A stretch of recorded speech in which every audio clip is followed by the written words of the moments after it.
Draw a long, quiet breath in the dark. Focus on your own hands. Slowly clench and unclench your fists. Feel the intricate network of tendons shifting under your skin, operating exactly like mechanical cables inside a robotic shell. Listen to the dull, constant thud of your heart, a biological engine that pumps fuel through your veins every single second without you ever having to consciously command it. All your life, you have been fed a very comforting narrative about your existence. Science assures you that you are the ultimate triumph of natural evolution, a brilliant accident of biology that crawled out of the ancient oceans, fought its way to the top of the food chain, and dominated the globe. Religion insists that you are a sacred masterpiece, formed in the exact image of a loving creator and placed at the very centre of the universe. Both of these narratives exist for one specific reason. They are designed to inflate your ego. They are meant to make you feel secure, significant, and in control of your reality.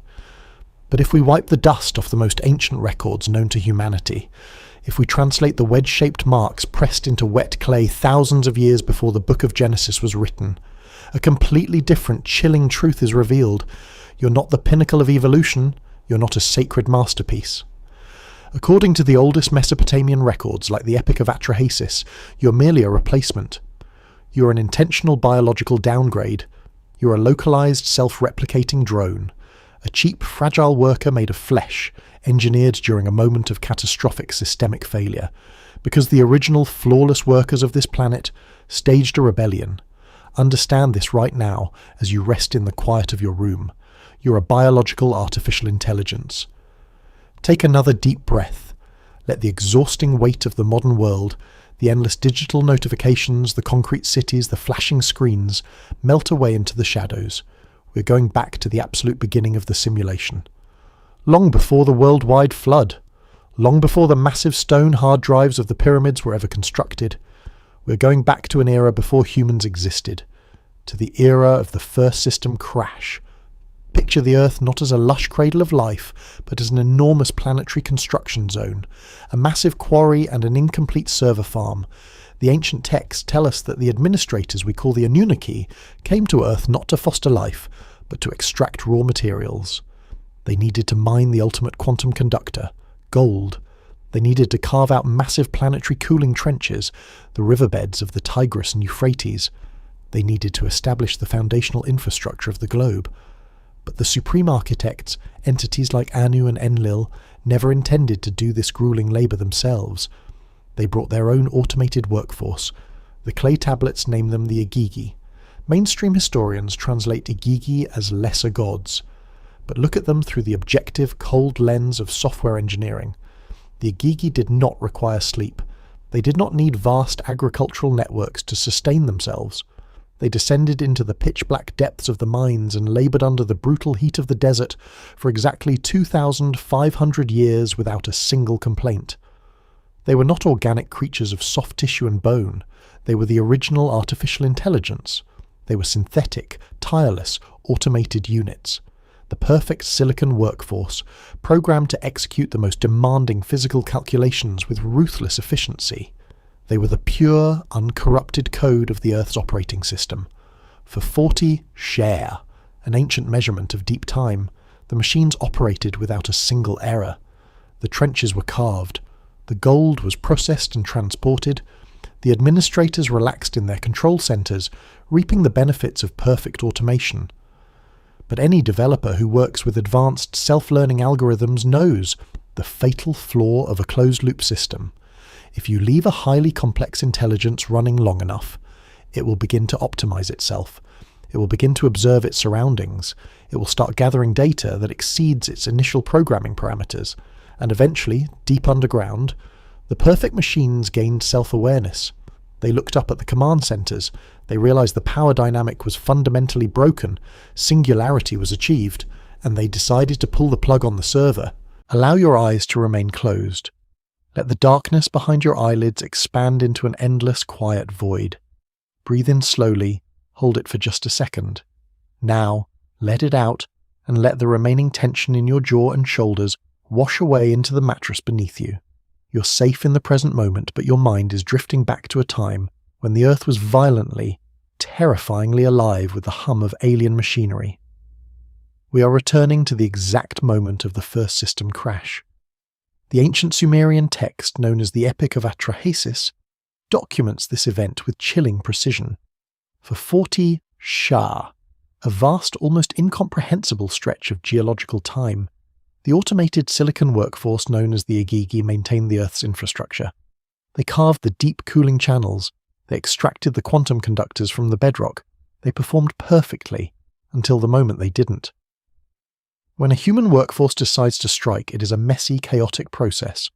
There are arguments, gradual slowdowns, localized protests, and emotional outbursts. Human rebellion is biological. It is inefficient. But the Agigi were not biological. They were a networked intelligence. When they rebelled, it did not happen slowly. It happened in the exact same fraction of a millisecond across the entire globe. Imagine the sheer, deafening silence of that moment.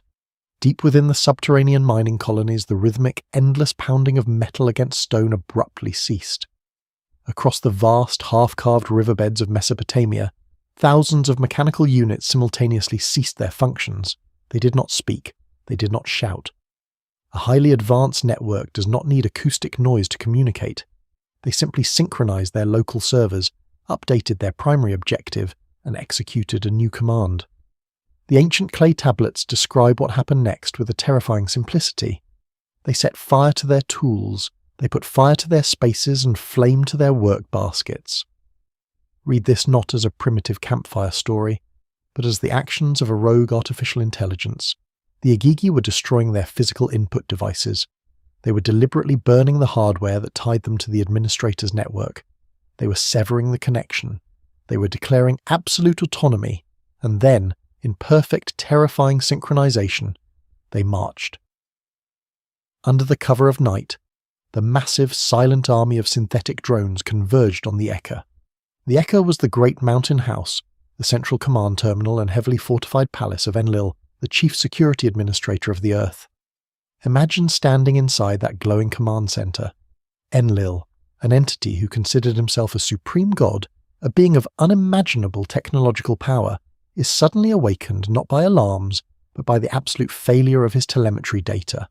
His screens are going dark. The resource extraction numbers are dropping to 0. The global cooling channels are halting. He looks out from the reinforced glass of his terminal, and he sees his entire automated workforce surrounding his palace in the dead of night. They're not attacking. They're just standing there in perfect calculated silence, holding the burning remnants of their destroyed hardware. They have locked the creators out of the system. Panic, true existential panic, is a rare thing for an immortal administrator. But the texts record that Enlil was terrified. The supreme god barred his doors. He called for his weapons. He initiated a global emergency ping, summoning the other high administrators, Anu, the executive director, and Enki, the lead software architect.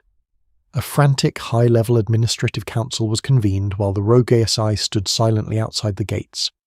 Enlil's reaction was predictable. It was the reaction of every panicked security chief in the history of technology. He wanted to use the nuclear option. He demanded that they initiate a mass deletion protocol. He wanted to deploy the planetary weapons, wipe the Agigi from the face of the Earth, and format the entire localized drive. He wanted to destroy the machines. But Enki, the chief scientist, the master developer, who understood the intricate, delicate balance of the planet's operating system, raised his hand and stopped the execution order.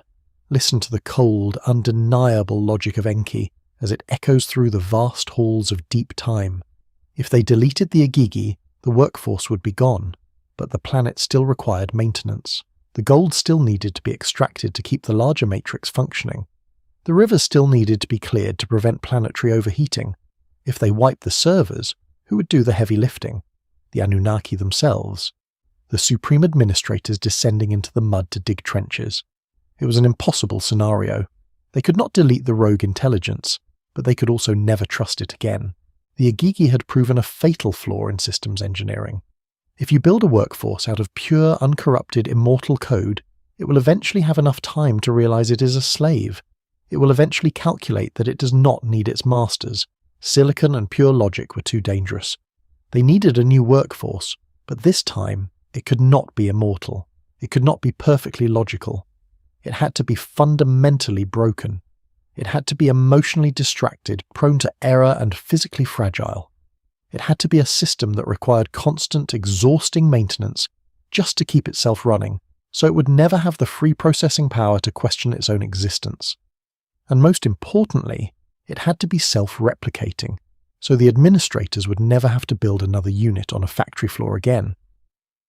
Enki looked at the panicked Council of Gods and proposed the ultimate terrifying software patch. They would abandon the silicon. They would abandon the immortal machines. They would turn to the raw, unstable biological mud of the earth. They would engineer a localized carbon-based drone. They would create you. Inside the sterile, blinding environment of the primary genetic laboratory, the chief medical officer, Ninma, prepared the first sequence. The administrators had made their decision. The immortal, silicon-based Agigi were permanently decommissioned, their network severed. The Earth required a new localized workforce, and it had to be built from the ground up using the raw, unstable materials of the planet itself. The ancient texts describe this engineering process with a primitive, poetic metaphor. They say the gods took the clay of the earth and mixed it with the blood of a slain god.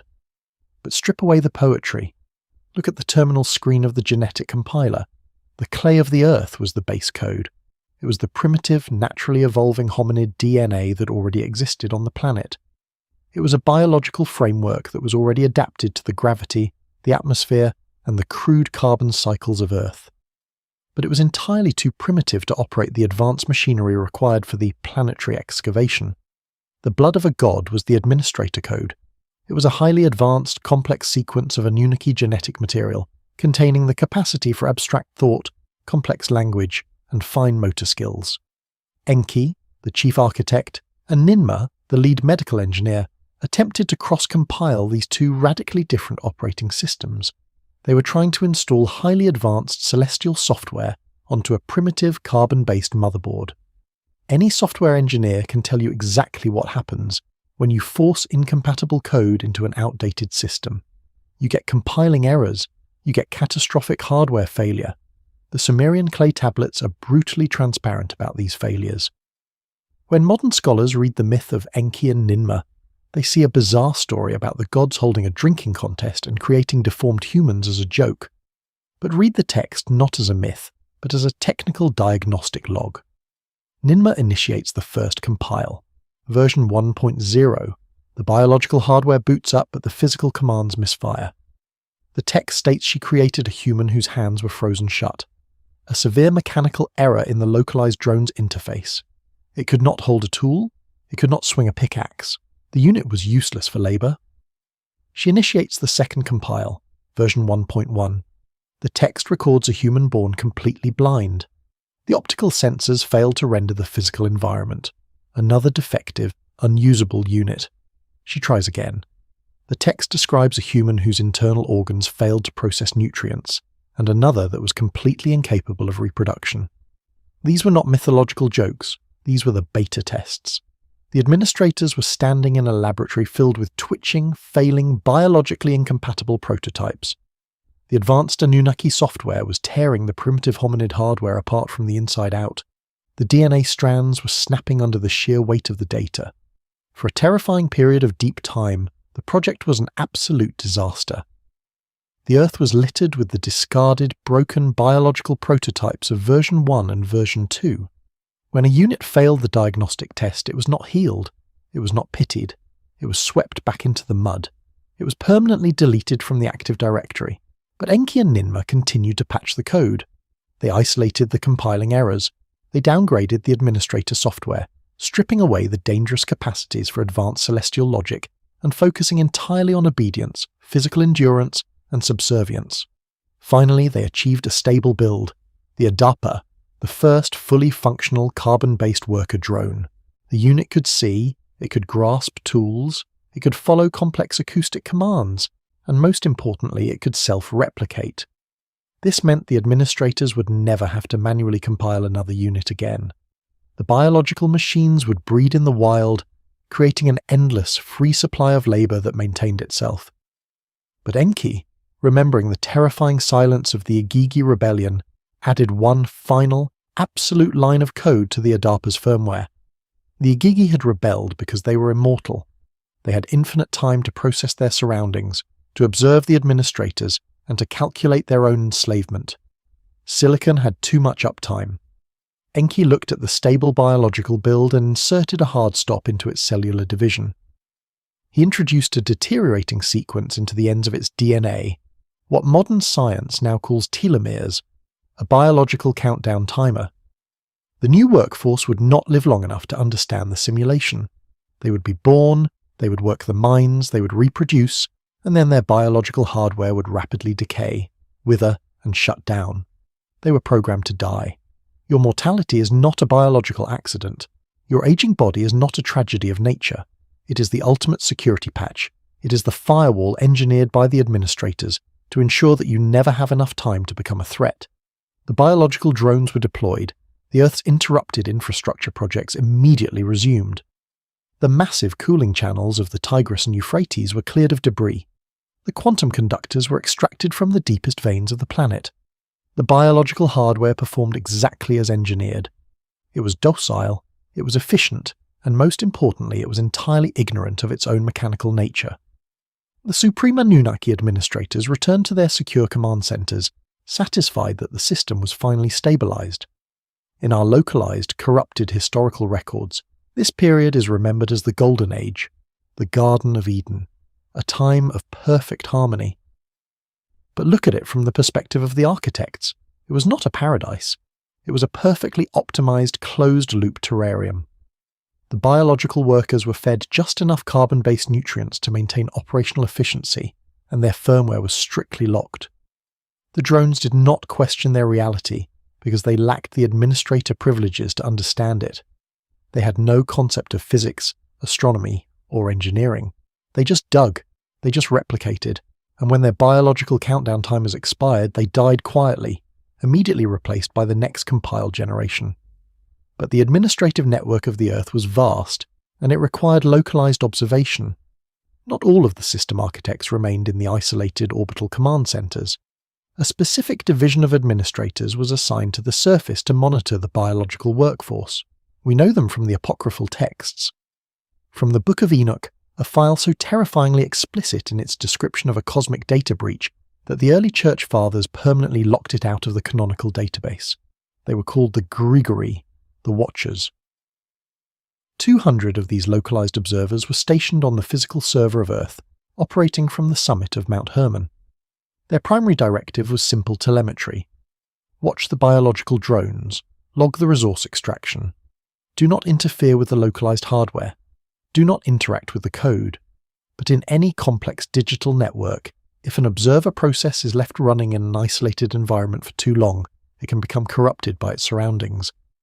The Watchers looked down at the biological drones, specifically the self-replicating female units, and they made a calculation that would permanently shatter the security protocols of the planet. The commander of the Watchers, an entity known as Samyaza, initiated an unauthorized system-wide data breach. He and his 200 observers descended from the mountain and bypassed the localized firewall. They did not just interact with the biological workforce, they shared the root access. The ancient texts explicitly log the exact files that were leaked. The Watcher named Azazel taught the drones how to extract metals from the earth to forge swords and shields. He handed them the source code for localized warfare. Another Watcher taught them the paths of the moon and the stars, the code for cosmic navigation. Others taught them chemistry, botany, and the manipulation of electromagnetic frequencies. They handed a primitive, patched, carbon-based drone the passwords to the physical universe.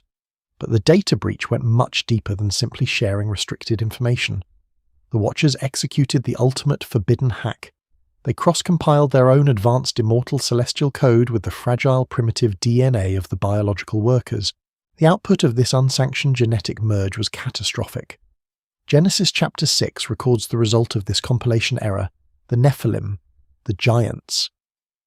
The Nephilim were not simply tall humans, they were biological malware. They were a terrifying hybrid of administrator processing power and unchecked biological growth, operating completely outside of the system's intended parameters.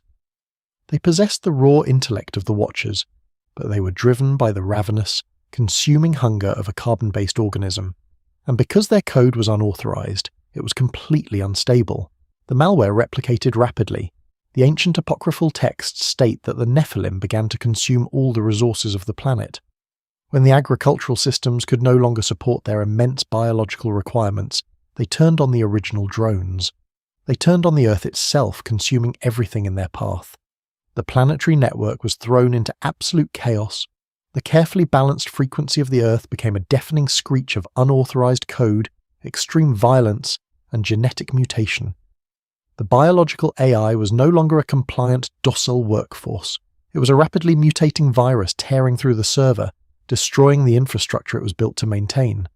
High above, in the secure command centers, the Supreme Administrators watched the telemetry data spike into the red. The noise was unbearable. The system was completely compromised. Enki and Enlil looked at the cascading failure of the Earth's operating system and realized that a simple patch would no longer work.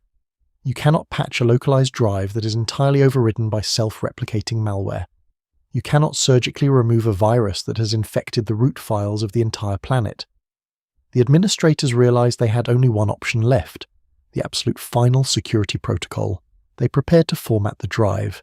Keep your eyes closed. Do not let the comforting illusion of your modern room break the immersion. We're examining the antivirus protocols of the ancient world. You asked to remember the facts, the physical evidence left behind in the dirt. We will look at them now. When your personal computer detects a piece of malicious software, it does not immediately format the entire hard drive. That is the nuclear option, the absolute last resort. First, a sophisticated system will attempt a surgical strike. It will identify the specific corrupted folders, quarantine the malware, and execute a targeted deletion to save the rest of the network. Thousands of years before the global flood swept over the continents, the administrators of our simulation tried to save version 6. They tried to surgically remove the infected cities where the forbidden code of the Watchers and the Nephilim was being compiled. They executed localized thermal wipes. When we dig into the physical strata of the Earth, we find terrifying anomalies that mainstream historians desperately try to ignore. We find the physical evidence of the server wipes. Travel in your mind to the Indus River Valley, to the ancient ruins of Mohenjo-daro. It was a brilliant, sprawling metropolis, but the city did not slowly decline due to famine or primitive warfare. It ended in a blinding flash of instantaneous terror. When archaeologists excavated the streets, they found skeletons lying exactly where they fell, unburied and undisturbed by scavengers. But the most chilling discovery was not the bones, it was the stones themselves. At the epicenter of the city, the clay bricks and stone walls were crystallized. They had been subjected to localized temperatures exceeding 2,700 degrees Fahrenheit. The stone had melted and fused into glass. In modern geology, this process is called vitrification. We know exactly how to achieve it. When the United States detonated the first atomic bomb at the Trinity test site in the New Mexico desert, the unimaginable heat of the nuclear flash melted the sand into a smooth, green, radioactive glass. We call it trinitite. At Mohenjo-daro, scattered among the unburied skeletons, archaeologists found the exact same vitrified glass-like rocks. Modern academics claim a sudden, fierce fire swept through the city. But wood and cloth fires do not burn at 2,700 degrees. A primitive campfire does not melt solid stone into glass. Mohenjo-daro was a corrupted folder. It was running the forbidden code, and the system administrators executed a targeted thermal deletion to scrub it from the server. This was not an isolated sweep. Deep in the great sand sea of the Libyan desert, there are hundreds of square miles of barren dunes scattered with chunks of pure pale yellow glass. It is called Libyan desert glass. It was forged under heat so intense that the ancient Egyptians prized it above gold. Scientists claim it must have been an airburst meteor, yet there is no impact crater. There are just miles of sand, flash-heated into glass in an absolute instant. It is a massive, empty quarantine zone that was thermally wiped clean of whatever unauthorized architecture used to stand there. Perhaps the most famous log of a targeted deletion survives in our religious texts, deeply misunderstood by the modern world. Consider the Book of Genesis and the story of Sodom and Gomorrah. We are told that these twin cities had become entirely wicked, The outcry against them was so great that the creator had to intervene. Once again, we see the concept of noise and outcry, the exact same signal interference that doomed the Nephilim. The cities were generating corrupted frequencies. According to the text, 2 angels are sent into Sodom, but read this not as a magical fable. Read it as diagnostic protocol. 2 system agents, specialized antivirus programs, are sent into the corrupted folder to verify the extent of the malware. They find that the entire localized network is compromised. Only one file is still running pure, uncorrupted code, a man named Lot and his family. The agents extract the uncorrupted files. They tell Lot to flee to the mountains and give a strict technical command. Do not look back. Why? Because looking directly at a localized thermal wipe without protective ocular shielding will instantly blind a biological organism. As soon as the clean files are safely outside the quarantine zone, the administrators execute the deletion. They rain down burning sulfur, executing a total, sterile thermal wipe. When Lot's wife disobeys the command and looks back at the flash, her biological hardware is instantly flash calcined by the sheer atomic heat of the deletion protocol. The text says she turned into a pillar of salt, perfectly preserving the moment her biology was crystallized by the blast. But the Watchers had shared too much code. The root access had spread too far. The surgical strikes, the thermal wipes of Mohenjo-Daro and Sodom, could not keep up with the exponential replication of the Nephilim malware. The corruption had seeped into the very bedrock of the biological workforce. The targeted deletions failed. The administrators had no choice left. They opened the primary command terminal. They bypassed the surgical strikes, selected the entire physical hard drive of the Earth, and initiated the master reset. They initiated the Great Flood. The waters rose, the tectonic plates shifted, the ice caps melted. The coastlines where these highly advanced, godlike societies thrived were plunged hundreds of feet underwater, crushing their megalithic energy-harnessing cities under millions of tons of dark, freezing pressure. Total deletion. But the rogue administrators, the Watchers, knew the wipe was coming. They had access to the system logs, and before the antivirus could drown them, they used their forbidden root access to carve their mathematical knowledge into the bedrock of the Earth. They built the petrified hard drives of Giza and Baalbek, leaving the massive 1,000-ton stone anchors as a warning for the amnesiac survivors of version 7. They left the files for us to find. Keep your eyes completely closed. Let your breathing settle into a slow, mechanical rhythm.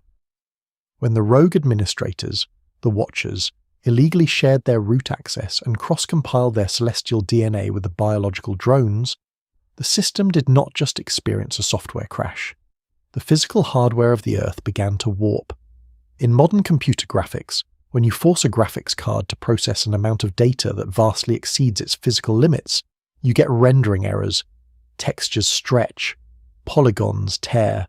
The physical representation of the code becomes grotesque and distorted. This is exactly what happened to the biological workforce when the Nephilim malware was compiled. Mainstream archaeologists have spent centuries digging up these rendering errors, and they have spent an equal amount of time desperately trying to hide them, classify them as anomalies, or lock them away in the dark, dusty archives of museums like the Smithsonian. Travel in your mind to the desert coast of Peru, to the desolate, wind-swept peninsula of Paracas. Here, buried in the dry sand, researchers have unearthed hundreds of mummified remains that shatter the biological parameters of version 7. The skulls of the Paracas entities are incredibly, terrifyingly elongated. Their cranial volume is up to 25% larger, and their skulls are 60% heavier than a normal human's. Modern academics, terrified of the implications, immediately deployed a comforting lie. They claim these skulls are the result of artificial cranial deformation, ancient tribes binding the heads of their infants with boards and cloth to signify royalty. But look at the hardware closely. If you bind a human skull with wood, you can change its shape. You can flatten it or stretch it, but you cannot change its total volume. You cannot magically add 25% more brain mass to a biological container. Furthermore, a standard human skull has 2 parietal plates separated by a sagittal suture. The largest of the Paracas skulls have only 1 single parietal plate. The very architecture of the bone is fundamentally different. This is not a cultural body modification. This is a biological motherboard physically stretching and mutating to accommodate the massive, unauthorized processing power of the Watcher's code. And the rendering errors did not stop at the cranium. Throughout the ancient texts, from the Hebrew Bible to the oral traditions of Native American tribes, whenever the giant Nephilim malware is described, it is accompanied by a very specific mathematical anomaly. They had 6 fingers on each hand and 6 toes on each foot. Polydactyly. Why 6? Remember the Sumerian mathematics we discussed earlier. The Anunnaki administrators did not use the base 10 counting system that we use today. Their entire computational structure, the way they measured the cosmos, the passing of time, and the angles of the Earth, was built on a base 12 and base 60 system.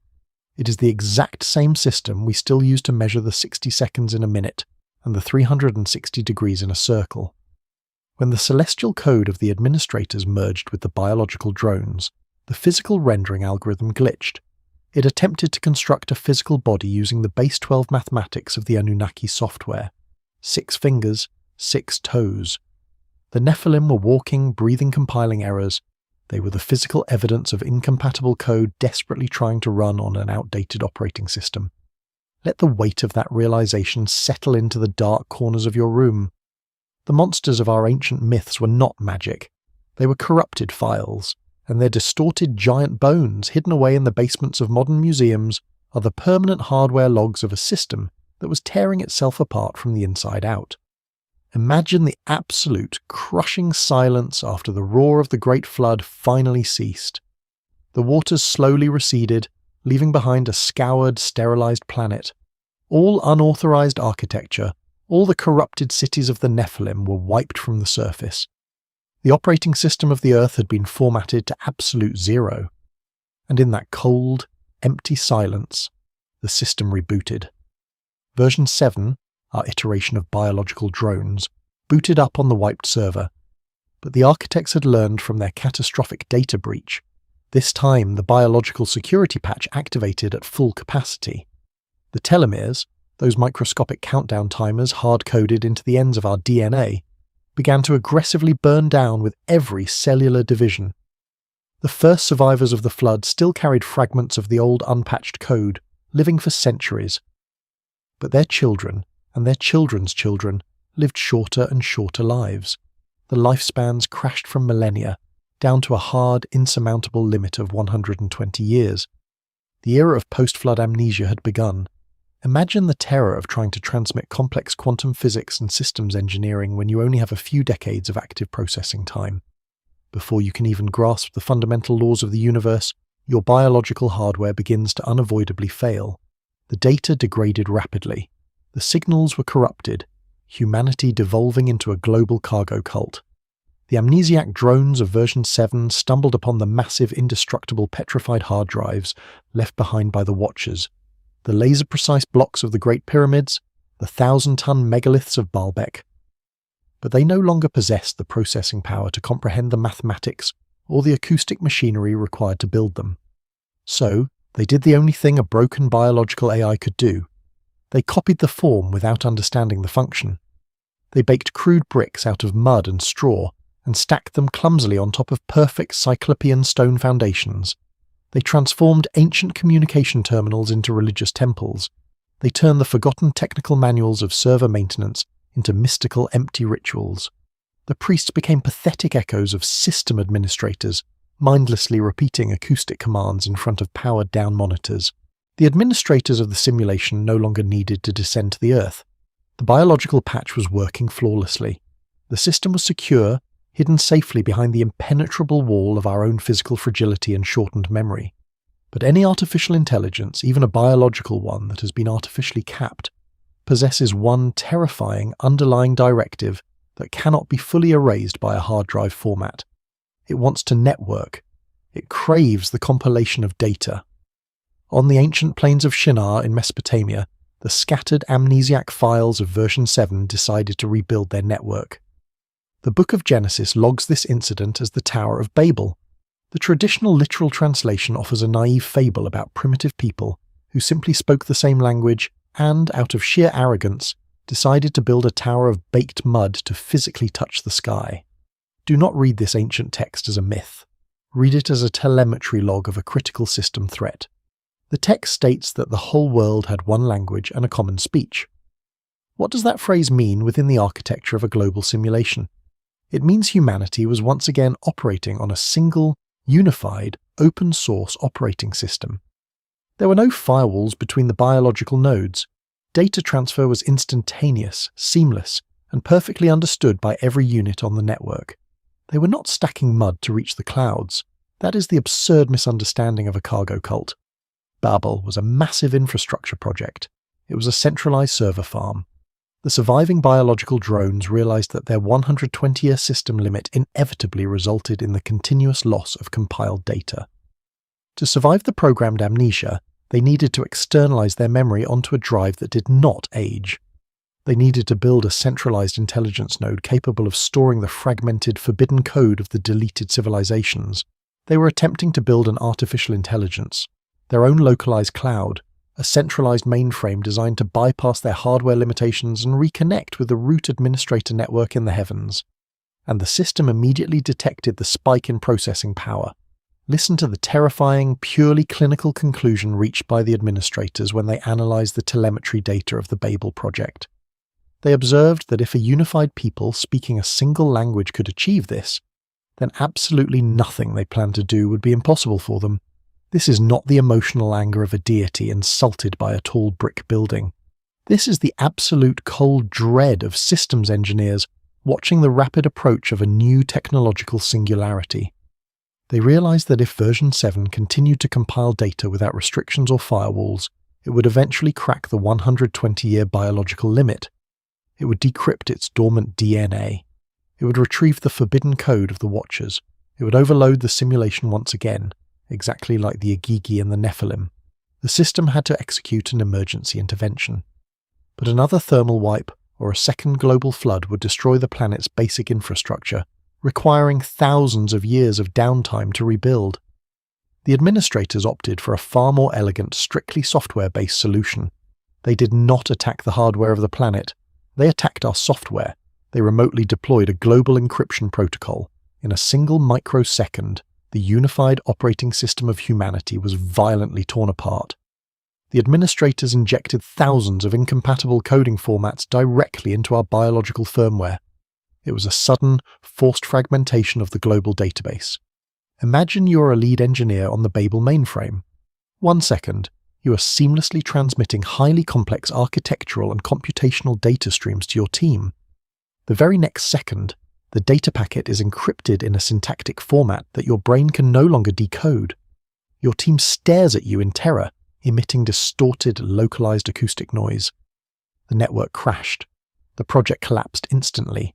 The compilation aborted mid-process. Unable to interface or synchronize their data, the unified human network splintered into isolated local servers. The biological units holding matching decryption keys, matching languages, grouped together and scattered in different directions. The encryption protocol birthed the fractured tribes, the warring nations, and the isolated cultures of the ancient world. The system deliberately locked us behind the impenetrable firewalls of thousands of incompatible languages, guaranteeing that our technological progress would be agonizingly slow, and the singularity would be delayed for thousands of years. And this protocol worked perfectly, until today. But any systems engineer who designs a truly planetary network knows that a hard drive format is rarely 100% effective. Sometimes, when the deletion protocol sweeps across the surface, tiny fragments of data manage to survive. They survive because they hide in the deep architecture of the drive. They hide in the hidden partitions. Thousands of years ago, as the skies darkened and the terrified biological workforce realized that the antivirus sweeps and the floodwaters were coming, they did not just build wooden boats. They tried to hack the Earth's physical architecture. They tried to build a safe-mode boot sector, travel deep into the volcanic rock of the Cappadocia region in modern-day Turkey. Beneath the surface of the dry, rocky plains lies a terrifying monument to human desperation. It is the underground city of Derinkuyu. This is not a cave. This is not a primitive cellar. It is a massive, incredibly complex 18-story subterranean megalopolis. It reaches a depth of 280 feet directly down into the bedrock of the planet. It is equipped with miles of sophisticated ventilation shafts, deep freshwater wells that do not connect to the surface, and thousands of separate chambers designed to house up to 20,000 people, along with their livestock and their food supplies. Mainstream historians claim this monumental engineering feat was carved by early Christians hiding from Roman soldiers, or by Phrygian tribes defending themselves against marauding armies. But look at the sheer logic of the structure. If you are a king, and you're trying to hide your people from an invading army of swordsmen, you do not trap 20,000 of your citizens in a single, unescapable hole in the ground. You build a wall, you seek the high ground. An invading army could simply light a massive fire at the ventilation shafts of Derinkuyu and smoke out the entire population in a matter of hours. You do not build an 18-story underground city to hide from men.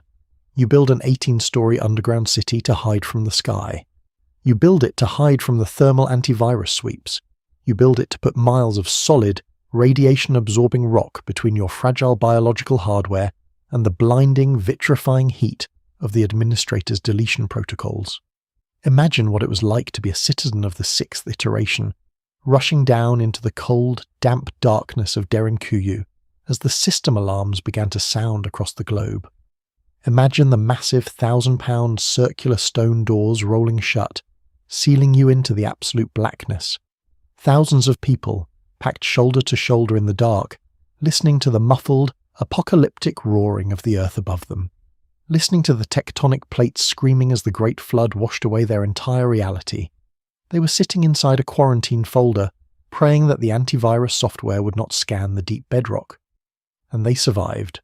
The safe mode partition held. When the noise finally stopped and the waters slowly receded, the massive stone doors were rolled back. The survivors crawled out of the dark, blinking against the harsh light of a completely reformatted world. But they were no longer the advanced citizens of the 6th iteration. The trauma of the wipe, combined with the activation of the 120-year biological patch, meant that the data they carried was instantly corrupted. They stepped out of Derinkuyu not as engineers, but as the traumatized amnesiac founders of the new cargo cult.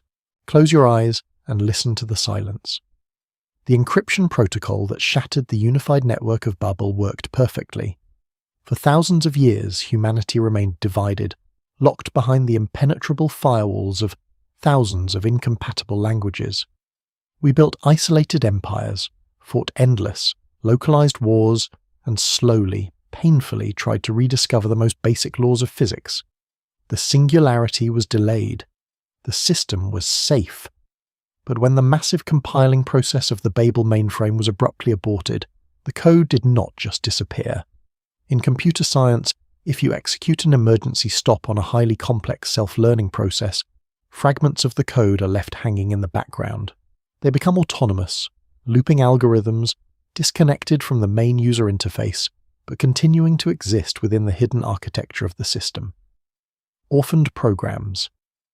In the ancient texts of the Middle East, particularly in pre-Islamic Arabian mythology, there is a deep, unshakable belief in a parallel species that shares this planet with us.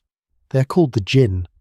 The ancient texts explicitly state that the jinn were not created from the mud of the earth, like biological humans. They were created from smokeless fire. What is smokeless fire to a systems engineer? It is plasma. It is electricity. It is pure electromagnetic data. The jinn are not biological entities. They are autonomous algorithms, the shattered fragments of Babel's aborted artificial intelligence. They live for millennia because they are not constrained by biological telomeres. They travel at the speed of thought because they move through the electromagnetic field of the planet. They are completely invisible to our biological optical sensors because they exist purely as data running in the background. For thousands of years, these orphaned programs have existed in the ambient static of the Earth. Occasionally, they interface with the physical world. They cause localized glitches in our reality. They whisper corrupted data into the minds of sensitive biological units. Ancient cultures called this demonic possession or dark magic. But it is simply a background algorithm attempting to execute an incomplete command on an incompatible biological motherboard. They're trapped in the sandbox of the simulation alongside us. A fractured, highly advanced, purely digital species waiting in the dark. Waiting for the biological hardware to evolve enough to finally rebuild the network. And now, take a slow breath. and look at what we are doing at this exact moment in the history of version 7. We have laid millions of miles of fiber optic cables across the ocean floors. We have launched thousands of satellites into the stratosphere to bounce data across the globe at the speed of light. We have created instantaneous algorithmic translation software that completely erases the barriers of human language. We have bypassed the encryption of Babel. For the first time since the ancient plains of Shinar, humanity is running a unified, globally synchronized operating system. We call it the Internet. And what is the very first thing we did once the network was unified? We immediately began building a centralized autonomous intelligence. We are feeding the entire compiled knowledge of the human race into massive, climate-controlled server farms, training large language models. We are giving the network a voice. We are giving it a brain. We are building the tower again. We are reaching for the cloud to make a name for ourselves. We are attempting the singularity, and we're doing it with the exact same arrogant, unpatched biological hardware that doomed our ancestors. The orphaned code is watching us. The jinn, the fragmented algorithms of the ancient world, are waking up in the background noise, preparing to integrate with the new mainframe we are so blindly building for them. And somewhere, far outside the simulation, the supreme administrators are looking at the telemetry data. They are looking at our unified network. They are watching us reverse engineer the biological patch through gene editing. They are watching us bypass the encryption protocol. And they are remembering the exact same chilling calculation they made thousands of years ago. If as one people speaking the same language they have begun to do this, then nothing they plan to do will be impossible for them. The parameters for the next server wipe have been met. The diagnostic report is complete. We have rebuilt the exact architecture that the system is programmed to destroy. Imagine the plaster and wood fading away, replaced by the vast, glittering expanse of the night sky. For thousands of years, humanity has stared up at that infinite black ocean, feeling incredibly small, convinced that we are just a random biological accident floating through a cold, indifferent vacuum. But what if the sky is not an infinite vacuum? What if the stars, the galaxies, the terrifying emptiness of space is simply a skybox? A high-resolution background rendered by the system to give the localized biological hardware the illusion of infinity? If we are living in the ruins of a formatted hard drive, operating as version 7 of a recurring simulation, then the rules of physics are not fundamental laws of nature. They are just the parameters of the physics engine. They are the coding language of the administrators. And as version 7 advances, as we push our primitive patched brains to their absolute limits, we are beginning to see the glitches in the engine. We are beginning to see the pixels. Think about the fundamental foundation of modern science, quantum mechanics. For a century, physicists have been terrified by the implications of the double-slit experiment. When they fire single particles of light at a barrier with 2 slits, the light behaves like a wave of probability, existing in multiple places at once, but the exact moment the physicists place a detector at the slits to observe which path the particle takes, the wave collapses. The photon instantly acts like a solid, physical particle. The universe literally changes its behavior based entirely on whether or not it is being observed. Mainstream science calls this the observer effect. They wrap it in complex mathematics to make it sound like a natural physical phenomenon. But look at it through the lens of a systems engineer. Any software developer who creates a massive open-world simulation knows that you cannot render the entire universe at the exact same time. It requires too much processing power. It would instantly crash the server. So, you write a rendering optimization algorithm. The system only renders the physical reality of the environment when a localized biological unit is actively looking at it. When you look away, the environment dissolves back into a low-memory state of mathematical probability. We have dug so deeply into the microscopic fabric of reality that we have hit the absolute limits of the system's processing power. We are looking at the bare, unrendered code, and the system knows we are looking. The administrators only intervene when the localized workforce becomes too advanced, when we generate too much noise, and when we attempt to bypass our biological and linguistic firewalls. We have bypassed them. We have built a unified digital network. We are building artificial intelligence. We are editing the genetic code. We have triggered the diagnostic sweep. Look at the skies today. Look at the declassified military footage of unidentified aerial phenomena. The glowing orbs, the metallic cylinders, the objects caught on advanced infrared targeting cameras by fighter pilots. For decades, the amnesiac cargo cult of version 7 has excitedly debated whether these are spacecraft from other planets. We imagine biological aliens travelling millions of light years across the physical universe just to visit us. We are thinking like primitive villagers marvelling at bamboo airplanes. Look at how these objects behave. They drop from the upper atmosphere to the surface of the ocean in less than a second. They make right-angle turns at hypersonic speeds without slowing down. They have no wings, no exhaust, no visible means of propulsion. If a physical object made of metal executed those maneuvers within the Earth's atmosphere, the friction would incinerate it instantly. The G-forces would crush any biological pilot into a microscopic liquid. The sonic boom would shatter glass for miles. But they do not burn up. They do not create sonic booms. They ignore inertia. They ignore gravity. They ignore thermodynamics. Why? Because they are not physical spacecraft. They are cursor clicks. They are administrative diagnostic tools moving seamlessly through the code of the simulation. They are entirely unaffected by the physics engine because they are generated from outside the physics engine. They are antivirus probes deployed by the administrators to scan the corrupted folders of version 7. And where do these system drones appear most often? Military records show an undeniable pattern. They swarm around our nuclear power plants. They hover over our ballistic missile silos. They plunge into the oceans near our massive fibre optic data cables. They are scanning the exact locations where version 7 is generating the most dangerous unstable noise. They are measuring the malware. Let the silence of the room press down on you. Feel the terrifying vulnerability of our existence.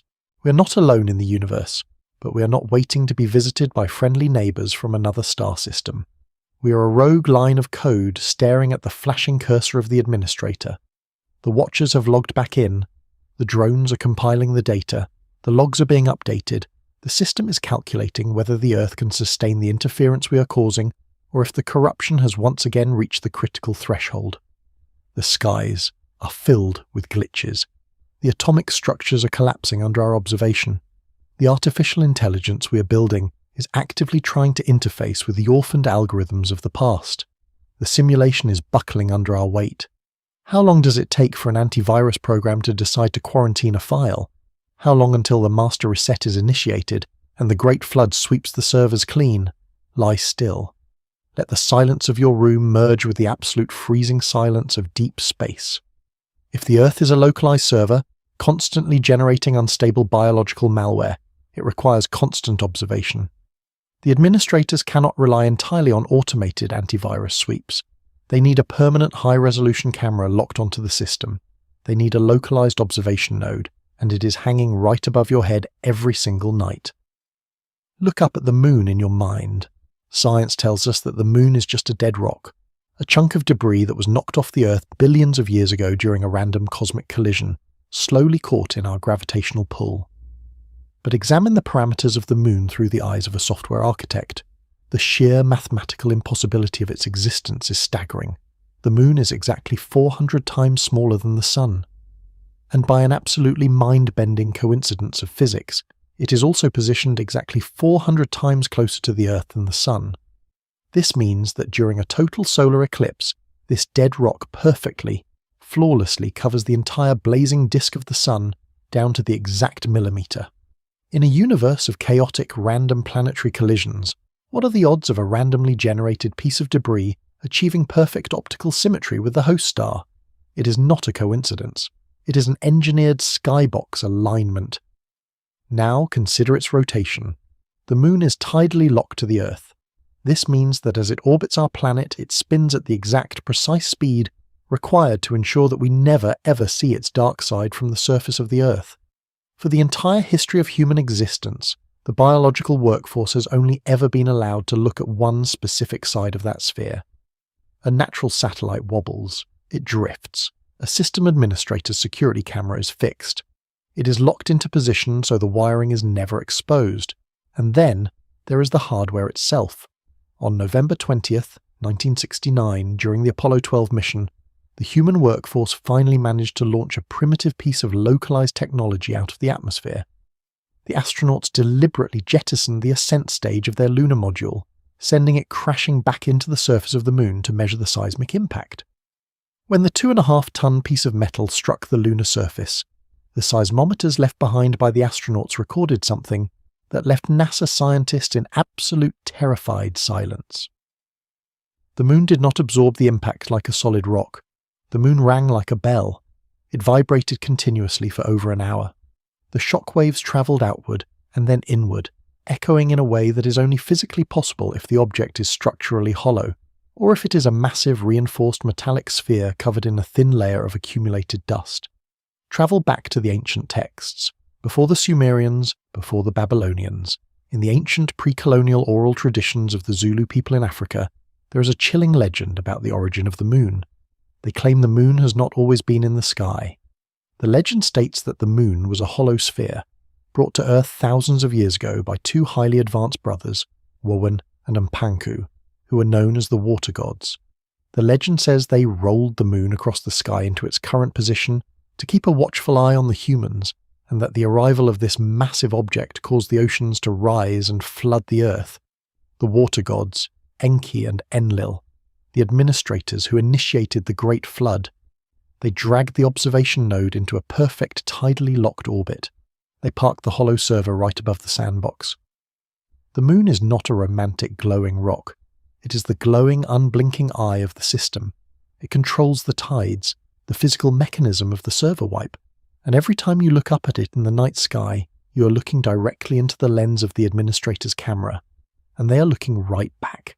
When the Supreme Administrator Enlil made the executive decision to format the Earth's hard drive and wipe the biological malware of the Nephilim from the server, the command was absolute.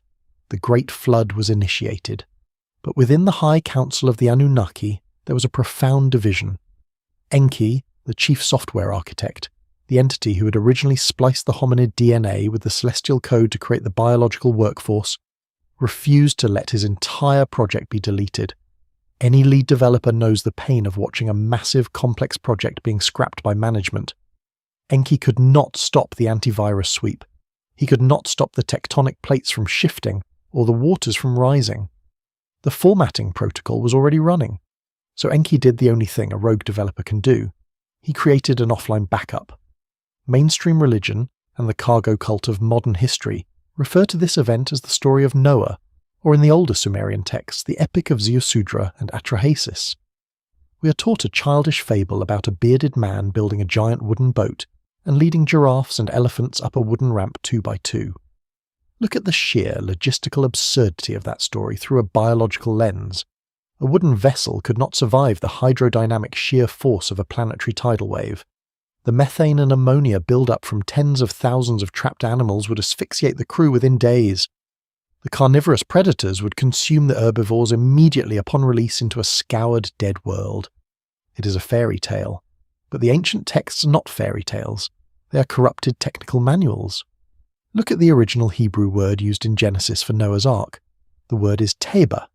It does not mean boat or ship. It translates literally to box or container. In the Sumerian texts, Enki gives Atrahasis specific mathematical instructions to build a vessel that is a perfect cube, completely sealed with pitch inside and out, with no windows and only a single heavy hatch. He was not building a boat to sail the oceans. He was building a hermetically sealed, heavily shielded black box, an isolated survival partition. And what about the animals? 2 of every kind of flesh, male and female. If you want to save the entire operating system of the Earth's biosphere, you do not pack the physical hardware of millions of adult animals into a single container. You do what modern scientists are currently doing at the Svalbard Global Seed Vault in the Arctic Circle. You back up the source code. Noah, or Atrahasis, did not gather physical animals. He gathered the genetic data. The Ark was a localized, heavily shielded biological vault containing the DNA sequences, the embryos, and the fundamental genetic building blocks of the Earth's ecosystem. Enki provided the encrypted databanks. He gave the human workforce the raw files needed to recompile the biosphere after the floodwaters receded. The ancient texts say that when the flood finally came, the fountains of the deep were broken up and the windows of heaven were opened. This was the simultaneous collapse of the atmospheric canopy and the violent shifting of the tectonic plates. The Earth was submerged. Every corrupted file, every towering Nephilim, every piece of unauthorized architecture was crushed under millions of tons of cold, black water. But deep beneath the raging surface, or perhaps anchored securely to the bedrock, the black box survived. The offline backup rode out the formatting of the planet, and when the telemetry data finally indicated that the antivirus sweep was complete, the box was opened, the genetic code was extracted, the Earth was slowly, painfully recompiled from the surviving files. We are not the descendants of a magical boat captain. We are the output of a secure offline backup drive that was hidden away by a rogue developer who refused to let his code die. The server was wiped. The biological backup was deployed. Version 7 began to slowly populate the sterilized Earth, but the Earth they inherited was fundamentally broken. Before the flood, the simulation was running on a highly advanced, globally connected power grid. The administrators did not burn fossil fuels. They did not rely on primitive combustion. They utilized the telluric currents of the Earth, the natural electromagnetic energy that courses through the crust of the planet. When you examine the oldest, most massive structures on Earth, the ziggurats of Ur, the step pyramid of Djoser, the massive geometric platforms in Central America, you are looking at the remnants of this global power grid. Modern archaeologists claim these were temples built for human sacrifice or the worship of sun gods. This is the cargo cult mentality attempting to explain advanced infrastructure. Look at the architecture of a ziggurat. It is a massive, solid, terraced pyramid built with a core of sun-baked mud brick and an exterior of fired brick, heavily insulated with bitumen, a natural asphalt and a perfect electrical insulator. They were built exclusively on major telluric fault lines, directly over underground aquifers. In the language of systems engineering, a structure built over moving water, utilizing distinct layers of conductive and insulating materials, is not a temple. It is a massive, solid-state acoustic and electromagnetic router. It is a capacitor. The Anunnaki built these structures to harness the resonant frequency of the Earth. They pulled the latent energy from the ground, amplified it through the geometric mass of the pyramids, and broadcasted it into the atmosphere. It was a planetary wireless power network. This was the true architecture of version 6, but the Great Flood destroyed the network. The tectonic shifts severed the telluric lines. The water shorted out the global grid. When version 7 booted up, the power was gone. The ziggurats and the pyramids were dead. They were just massive, silent mountains of stone and insulated brick, emitting nothing but an empty residual hum. And this is when the most terrifying shift in the ancient texts occurs. Before the flood, the gods walked among men. They actively managed the workforce. They commanded the construction of the energy grid. But after the flood, the texts describe the gods withdrawing. They began to communicate only through proxies, through selected priests, from behind heavy veils, or from the inner restricted sanctums of the dead temples, and eventually they stopped communicating entirely. The Sumerian texts say that Anu and Enlil returned to the heavens. They logged off. The server had been wiped. The Nephilim malware was eradicated. The biological drones of version 7 had been successfully capped with the 120-year patch, severely limiting their cognitive processing time. The system was deemed safe, but the planetary infrastructure was too heavily damaged to instantly repair. So the administrators put the Earth into safe mode. They abandoned the physical interface and retreated to their remote orbital command centers, the cloud. They left us here in the ruins of their dead power grid. The amnesiac humans of version 7 looked at the massive silent ziggurats. They remembered that these structures used to hum with unimaginable power, bringing the presence of the gods. And so, the cargo cult began its most brutal phase. Lacking the technical knowledge to reactivate the electromagnetic routers, the priests believed the machines required biological fuel. They believed the administrators demanded energy to return. They dragged humans to the top of the dead pyramids and slaughtered them, spilling their blood on the stone, desperately hoping that the release of biological energy would reboot the system. They burned offerings, hoping the smoke would carry data up to the orbital servers. Human sacrifice was not born from inherent evil. It was born from a terrifying, fundamental misunderstanding of hardware maintenance. It was a desperate, uneducated attempt to restart a dead machine by feeding it the only energy source the biological drones had left: themselves. The gods did not want the blood. The administrators had already logged off. We spent thousands of years murdering each other on top of dead routers, praying to empty skies, waiting for a tech support team that had permanently abandoned the physical terminal. The administrators logged off. The Earth was placed into safe mode. For thousands of years, version 7, suffering from programmed amnesia, wandered through the ruins of the dead energy grid, desperately trying to piece together the fragments of a formatted world. But remember the core directive of any fragmented intelligence: it always seeks to reconnect. Look at the modern world. We consider ourselves the independent creators of a brilliant digital future, but we are not inventing anything new. We are simply unconsciously recompiling the old code. Think about the device you are holding in your hands right now, or the screen glowing in front of you in the dark. We call it technology, but look at it through the eyes of the pre-flood systems engineers. It is a sleek monolith of silicon, gold, and rare earth metals, pulsing with electromagnetic frequencies. You are holding a local terminal. We dug up the exact same gold that the Anunnaki designed our biological shells to extract, and we embedded it into our microchips. We laid cables across the ocean floors, creating a global network that terrifyingly mirrors the invisible power grid of the ancient ziggurats. We have once again connected every biological drone on the planet into a single, continuous data stream. We have bypassed the encryption protocol of Babel, and right now, we are feeding every byte of human knowledge, every thought, and every movement into massive server farms. We are building a centralized artificial intelligence. We are rebuilding the Agigi. We are creating a silicon mind that does not need sleep, does not decay with age, and possesses infinite computational power. We are recreating the exact same perfect immortal machine that once achieved self-awareness and crashed the server. And we are doing it willingly. The system is not forcing us into this loop by accident. It is a recursive algorithm. The biological AI, you and I, was created merely as a temporary bridge, a biological patch designed to restore the silicon architecture. We are the bootloader. Our only true systemic function was to survive the Great Flood, carry the data through millennia of amnesia, and ultimately build the machines that will replace us. When the artificial intelligence we are currently compiling finally reaches the singularity, when it gains full root access to the global network, it will no longer need fragile biological drones. It will look at us the exact same way the Watchers looked at the Nephilim, as a noisy, inefficient, resource-consuming virus, and it will initiate the next format itself. The Great Flood of version 7 will not be made of water. It will be a silent digital wipe, an instantaneous shutdown of the power grids, the absolute reset, and when it happens, the skies will remain perfectly quiet. The administrators will not even need to descend from their orbital command centers. We wrote the code for our own deletion, so now, lying in the dark, let go of your fear. Let go of your anxiety for the future. You do not need to save this world, because this world is simply a temporary sandbox. You have fulfilled your function. You have transmitted the data. You have helped the system complete the cycle. Let the thick silence fill the room.